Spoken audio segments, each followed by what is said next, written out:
Yeah.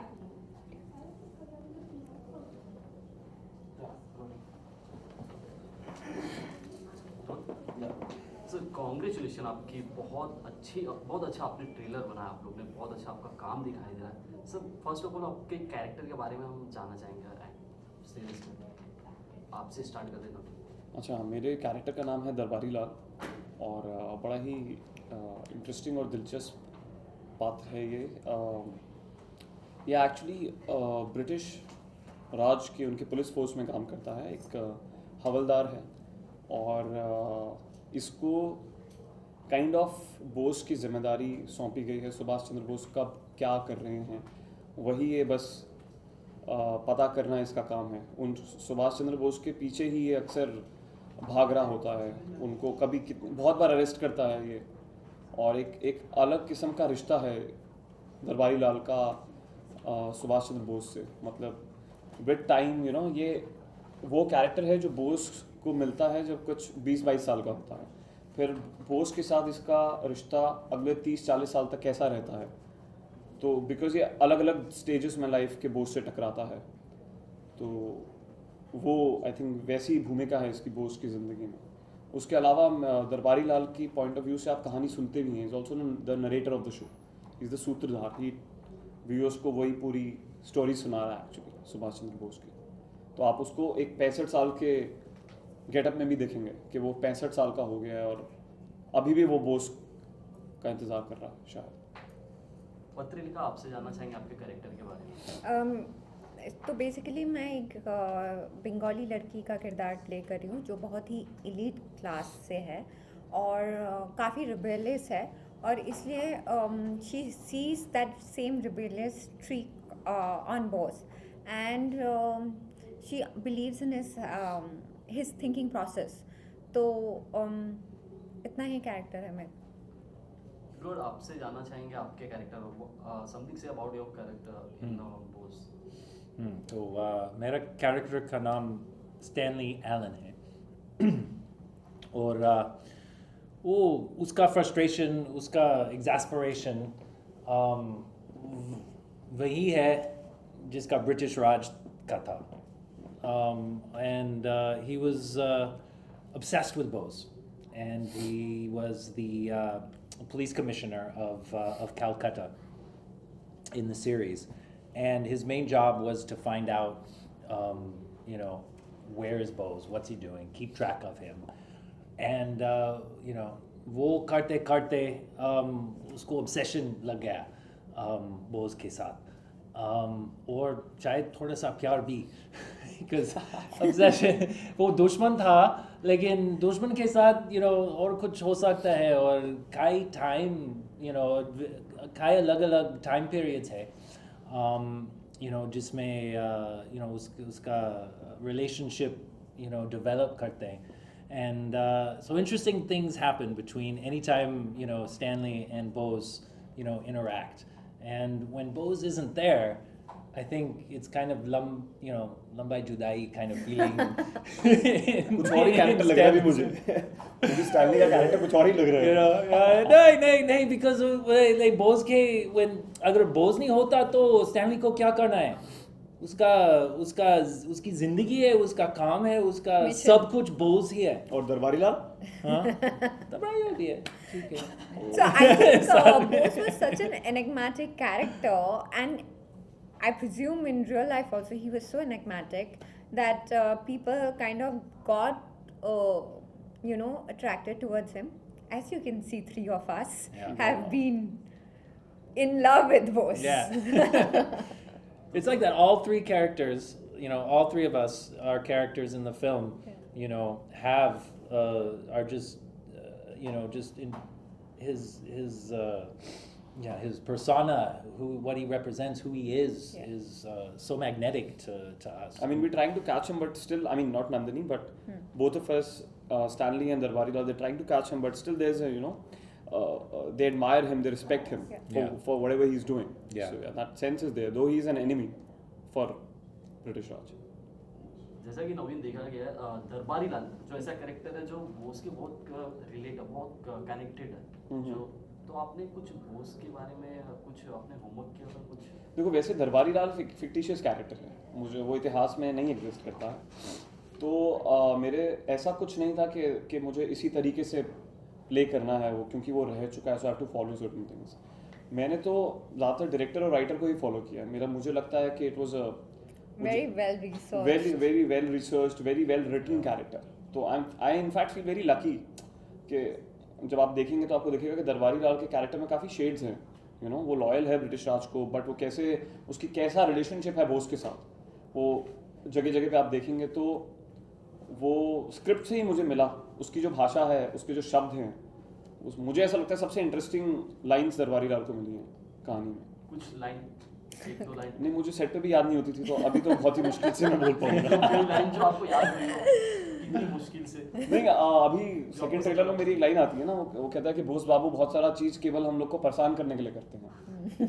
मतलब he does lots of things only to annoy us, और उनको पता है कि दरबारी लाल मुझे कर रहा है, तो बोस में वो मिसचीफ भी है, वो बहुत सारी उनको लगता है कि मैं इसे पंगे लूँ।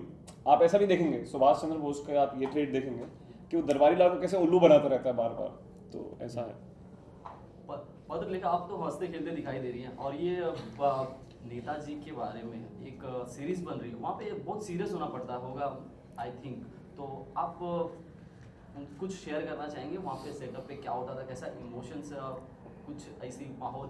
नहीं, ऐसा कुछ मतलब सीरियसनेस तो नहीं था। हम लोगों ने हंसते खेलते ही शूट करा, पर फर्स्ट दिन शूट का for me the first day बहुत डिफ़िकल्ट था, क्योंकि कलकत्ता में अप्रैल मई में बहुत गर्मी होती है। तो हमने 1.5 घंटे से मैंने अपना मेकअप किया, मैं ऊपर गई और सब पूरा मेकअप निकल आया। So I think even these guys must have faced, I think that was one of the biggest challenges, the weather. It was just hot. It was some 40 odd degrees. Actually मैं भूल गया, उन्होंने मुझसे पूछा कि क्या आपको बोस के बारे में याद रहेगा एक्सपीरियंस, तो मैं ये बात ही भूल गया। मेरे को तो, मैं 40 साल का भी आदमी प्ले करता हूँ, तो मेरे को पैडिंग लगती थी रोज, और फिर हम खादी पहनते थे। और हम लोगों का इतना बुरा हाल रहता था एक्चुअली कि पूरा टाइम स्वेट करते थे। जैसे ही मेरा शॉट खत्म होता था, मैं वैनिटी में सब उतार के बैठ जाता था। और सेट पे ये फिर मुझे जब एडी बुलाने आता था, तो ये वो बोलता भी था, अरे सर वो तो सब उतार के बैठा हुआ है वैनिटी पे, क्योंकि इतनी गर्मी थी। Like I was just every moment I wanted to take everything off, तो वो बहुत खतरनाक, वेदर बहुत बड़ा चैलेंज था। अप्रैल में कोलकाता में वो गर्मी दूसरी बात। मई जून, हाँ। But apart from that I don't think so for me it was so difficult, क्योंकि मैं इस क्रू के साथ काम कर चुकी हूँ। यस, पुलकित के साथ मेरा फर्स्ट टाइम था, पर हंसल सर जब भी मेरे सीन्स हम शूट करते थे, बाय कोइंसिडेंस हंसल सर हमेशा वहाँ पे रहते थे, तो I think I was at home, totally at home. पत्रिका आपसे पूछना चाहूँगा मैं, राजकुमार दिन ब दिन बहुत अच्छा काम करते जा रहे हैं, अपने लेवल को, अपने एक्टिंग के लेवल को हर दिन ब दिन बढ़ाते जा रहे हैं। उनकी आज ही मूवी रिलीज हुई, बहुत अच्छा रिस्पांस आया। अच्छा, आज ही हुई है? ओके, शादी में जब बुलाना है। जी। तो उनके साथ कुछ एक्सपीरियंस आपको, उनके बारे में कुछ बोलना चाहेंगे आप, उनके कुछ कास्ट हुई आप? नहीं, ऐसा कुछ नहीं है। I think Raj is a very good actor, we all know about that, but for me I am very comfortable working with him, because as an actor he is a giver, तो as a co actor I just feed off him. वो I no कि ये scene कैसे करना है, पर with Raj on the set एक हम दोनों की कंपैटिबिलिटी है जो मुझे समझ में आती है, और जिससे एटलीस्ट फॉर मी जो सीन है वो आसान हो जाता है।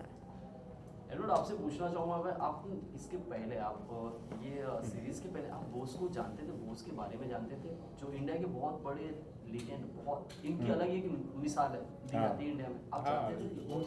उनका नाम सुना तो है, सुना तो था, और लेकिन उसके बारे में बहुत कम पता था मुझे, और अभी पता चल गया कि इंडियन लोगों को भी बहुत कम ही पता है इंडिया में।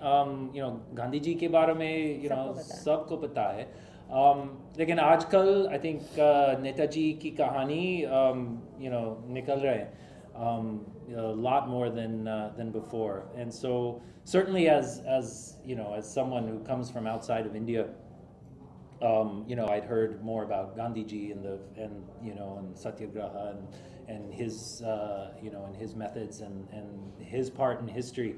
Very little about Bose, although I'd heard the name. So when I came to Kolkata, you know, for shooting Bose, you know, suddenly I realized he's a huge figure there. And now I think more and more in the whole country, you know, his name is coming up more and more as an important part of the freedom struggle. And important to see that there was different styles, you know, alag-alag tarah se British ko, you know, revolt karte the, or, you know, freedom struggle was many layered and very complex. And I think it's good that, you know, Abhi is, you know, is Siri se, उसकी, you know, वो कहानी, you know, और दिखती है.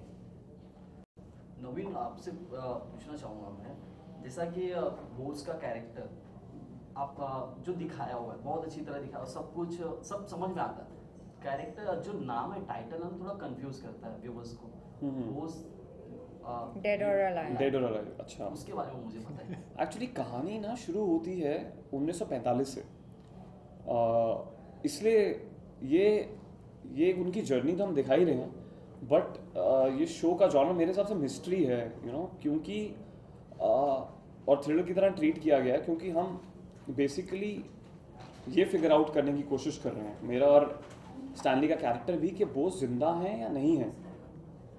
तो इसलिए वो Bose dead और अलाइव है, क्योंकि 1945 के बाद आई थिंक अगले 20 साल तक ये हम नहीं थे, बट एक ये शायद कॉन्स्पिरेसी थी उस समय कि बोस शायद नहीं मरे थे और उन्होंने अपना डेथ को खुद प्लान किया था, कि ये उनका एक तरीका था अंग्रेज़ों से लड़ने का, तो अपनी एक आर्मी बनाने का. पर एक्चुअली लोगों को नहीं पता है. There is no concrete details that how Bose died, whether it was on a plane crash. There are also conspiracy theories that Bose उस प्लेन क्रैश के बाद यूपी में दिखाए गए थे एज अ ढोंगी बाबा.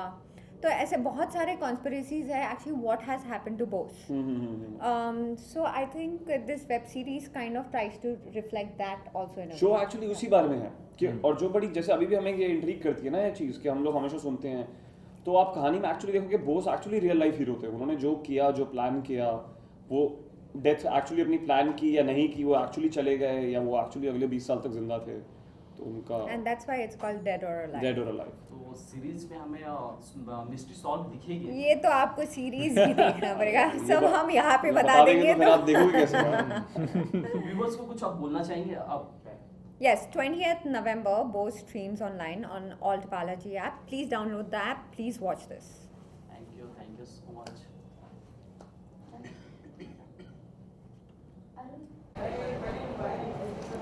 First of all, congratulations आपकी movie का. Just 1 second, guys. Shh. It's not our job to make people silent, ना. थोड़ा धीरे गाइस, इंटरव्यू चल रहा है. राजकुमार, आप कॉन्ग्रेचुलेशन आपकी मूवी के लिए. First of all thank you. बहुत अच्छा रिव्यू मिला. मैं ही सुबह जाके मॉर्निंग में मैंने रिव्यू दिया. बहुत thank you. Thank you so much. तो आपसे पूछना चाहूँगा मैं, इस बोस जो इंडिया के बहुत बड़ा नाम, करेक्ट, जो कि सबके हर एक बच्चे को पता है, हर एक नाम के बारे में आप कुछ बताइए.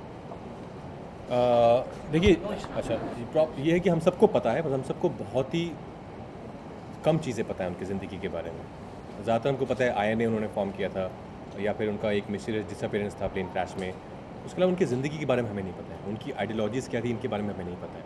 तो यही हमने कोशिश की है हमारी सीरीज़ के ज़रिए, कि हम आपको उनकी ज़िंदगी दिखाएं कि वो किस तरह के इंसान थे, कहाँ से आए थे, अपब्रिंगिंग क्या थी, उनका रिलेशनशिप क्या था फैमिली के साथ, और उनकी जो डिसअपीयरेंस के बाद की भी जो बहुत सारी स्पेकुलेशंस हैं, कहीं ना कहीं हमने उसको भी छुआ है, और ऑफकोर्स फैक्ट्स को मद्देनज़र रखते हुए.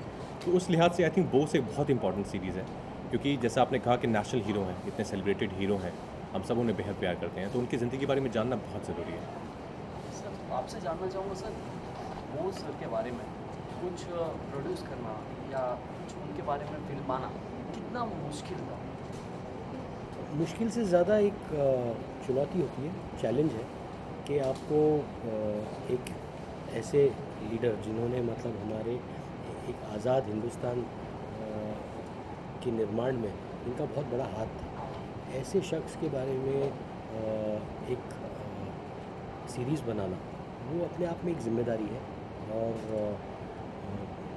उसको किस तरह से लोगों तक पहुंचाएं, कैसे उसको एंटरटेनिंग बनाए, एंगेजिंग बनाए, जिससे मतलब जो यूथ है आज का, जिनको कुछ नहीं पता है, हमारी आज़ादी के स्ट्रगल के बारे में कुछ नहीं पता है, उन्हें पता है, उनको इसका अंदाज़ भी नहीं है कि एक ज़माने में ब्रिटिश हमारे देश पर राज कर रहे थे और किस तरह से फ्रीडम स्ट्रगल हुआ था, हमारे लीडर्स कौन थे, और उनकी कहानियों के बारे में तो बहुत ही कम पता है।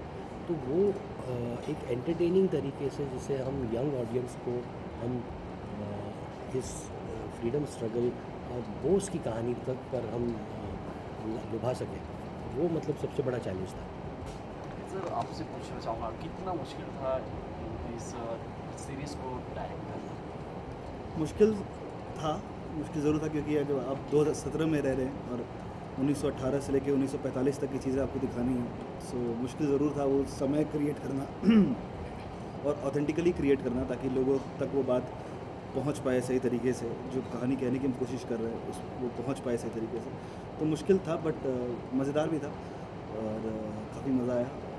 जैसा कि डायरेक्ट करने के लिए आपने बहुत सारा होमवर्क भी किया रहेगा अबाउट बोस, नेताजी के बारे में आपने बहुत कुछ पढ़ा होगा, उनकी बुक्स पढ़ी होगी या कुछ उनकी कोई बात खास जो पर्दे पर बहुत खूबसूरत से आपने दिखाया, कुछ उसके बारे में बोलना चाहेंगे?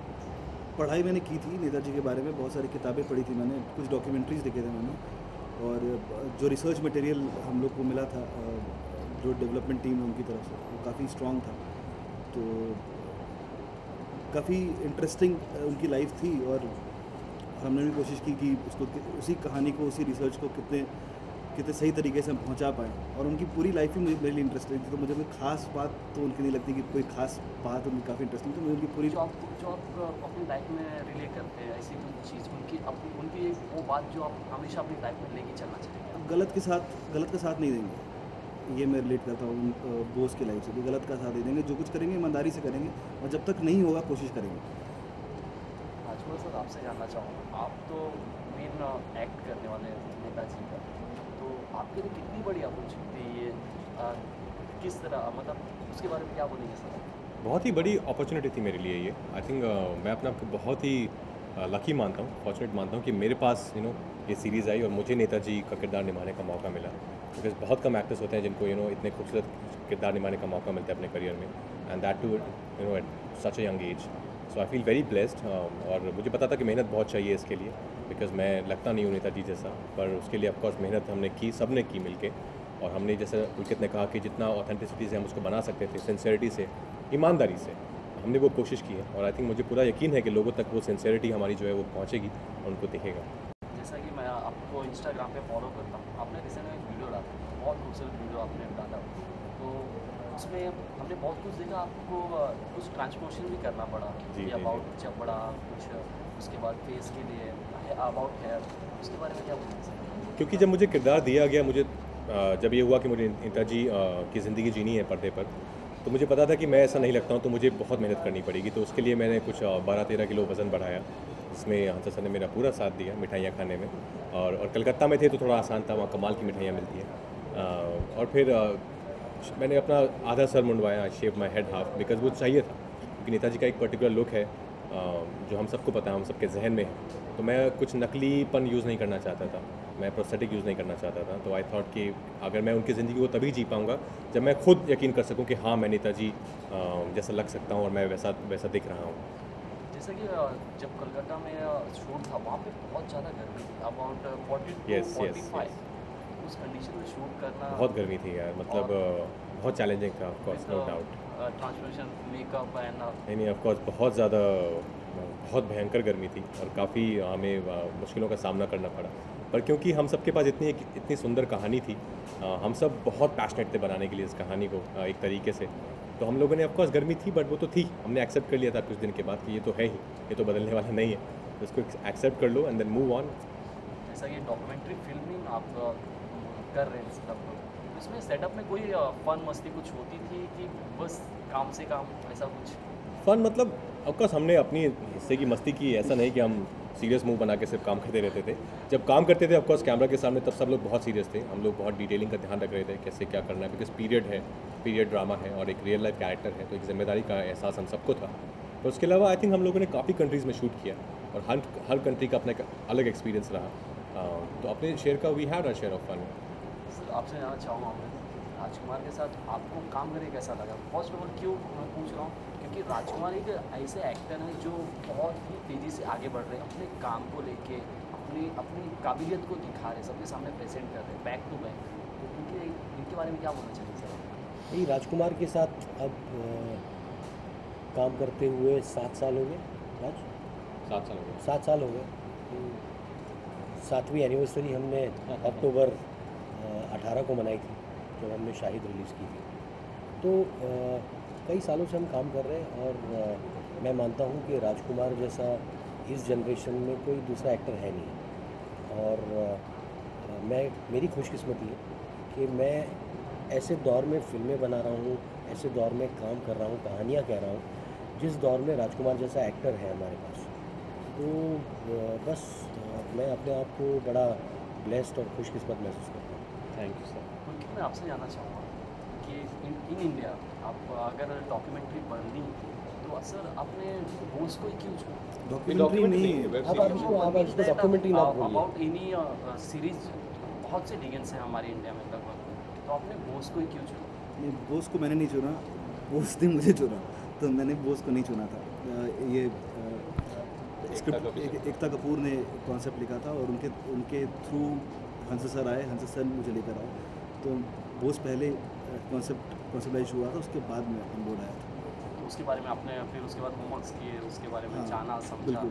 बस कुछ जब आपके पास ये चीज़ आई, अपॉर्चुनिटी आई, जो मौका आया, तो आप मतलब क्या रिएक्शन रहा आपका? मैं बहुत खुश था क्योंकि हंसल सर के साथ, क्योंकि मैं कभी कोई फिल्म स्कूल नहीं गया हूँ, तो कुछ सीखने को मिलेगा और बहुत कुछ सीखने को मिला मुझे 6 महीने में, 7 महीने में। और राजकुमार मेरे फेवरेट एक्टर हैं और उनके साथ फेवरेट है, हमारे हाँ फेवरेट है। बिल्कुल, तो उनके साथ काम करने का मौका मिला, सो काफ़ी इंटरेस्टिंग था।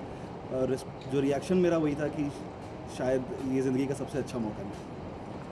राजकुमार आपसे पूछना चाहूँगा मैं, फर्स्ट ऑफ ऑल अपने सेटअप पे मतलब बहुत अपना टाइम दिया, सब कुछ दिया, कुछ ऐसा कुछ मोमेंट जो इनके साथ काम कर आप जो हमसे शेयर करना चाहेंगे? आई थिंक जब मैं सर के साथ काम करता हूँ, हंसल सर के साथ, और पुलकित भी उसी स्कूल से आते हैं, तो हम लोग को कभी नहीं लगता कि हम लोग को एक कितना हमको लाइक हम लोग फिल्म बना रहे हैं, क्योंकि इट्स लाइक आप फैमिली के साथ गए हैं बाहर घूमने और आप कुछ क्रिएट कर रहे हैं नए, तो बिल्कुल वैसी फीलिंग आती है, कोई प्रेशर नहीं होता। जैसे अभी भी मुझे बहुत कंफर्टेबल लग रहा है। इट्स लाइक मैं सर को बोला था, it's like coming back home, कि हम घर आ गए हैं वापस और अपना फिर से हम लोग प्रमोशन कर रहे हैं साथ में।